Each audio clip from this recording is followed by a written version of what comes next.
Bonjour, je m'appelle Jeanne Colifra, je suis formatrice et créatrice dans les cours Pic et Coup. Aujourd'hui, je vais vous parler d'un montage de col droit sur une pièce d'étude. Voilà, maintenant on va procéder au montage du col sur l'encolure, en commençant par mettre le milieu du col. J'avais fait un petit cran, et là aussi, donc je vais mettre endroit contre endroit, tracé avec tracé. Donc je vais faire le tour d'une moitié,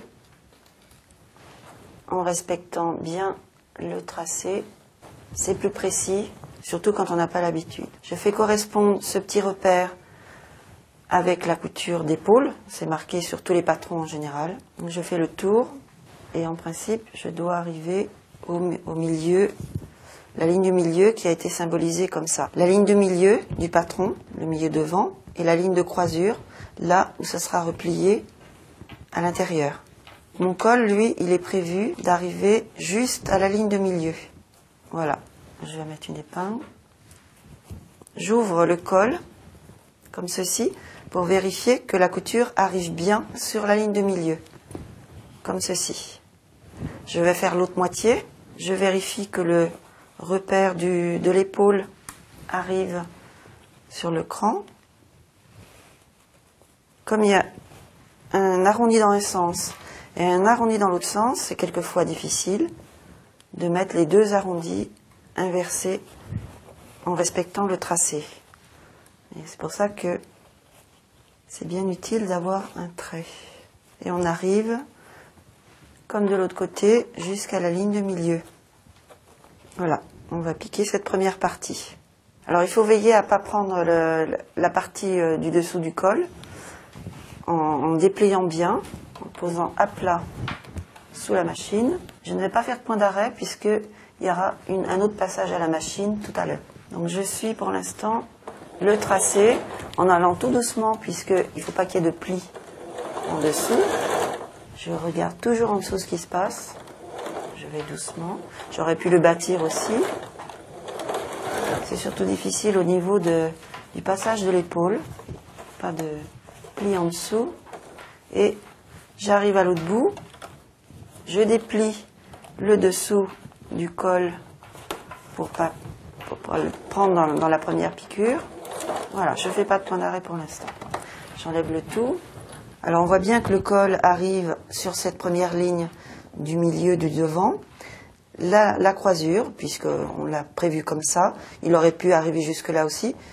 Dans cet exemple, c'est ça. Maintenant, on va voir comment terminer pour que ça soit net de l'autre côté. Donc en premier, on va replier ce qu'on appelle la parmenture sur la ligne de pliure ici, qui va enfermer le col au démarrage, là. Je vais mettre une épingle en travers, comme ceci, en attrapant le col en sandwich entre les deux épaisseurs de toile. Je vais piquer en suivant la première ligne et en m'arrêtant juste à la hauteur de la parmenture qui est ici. Je vais mettre une épingle pour visualiser. Voilà, j'irai pas plus loin que là. Et cette fois, je vais faire des points d'arrêt au démarrage pour que ça soit plus solide. Et en arrivant jusqu'à l'épingle. Je vais maintenant faire l'autre côté. De la même façon. Le col bien à plat.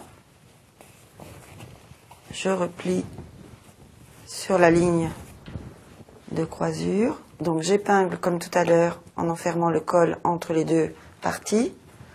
Et je vais piquer sur la première ligne comme tout à l'heure.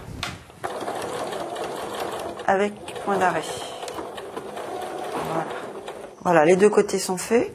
Je vais dégarnir juste les extrémités en coupant en biais. Comme ceci, ça enlève des épaisseurs.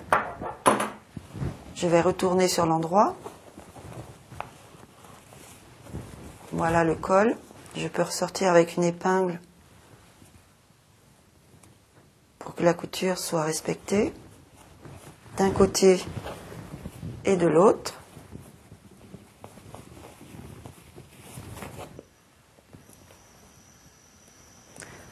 Je vais donc avoir le col comme ça, quand ça sera fini. Il va être bord à bord.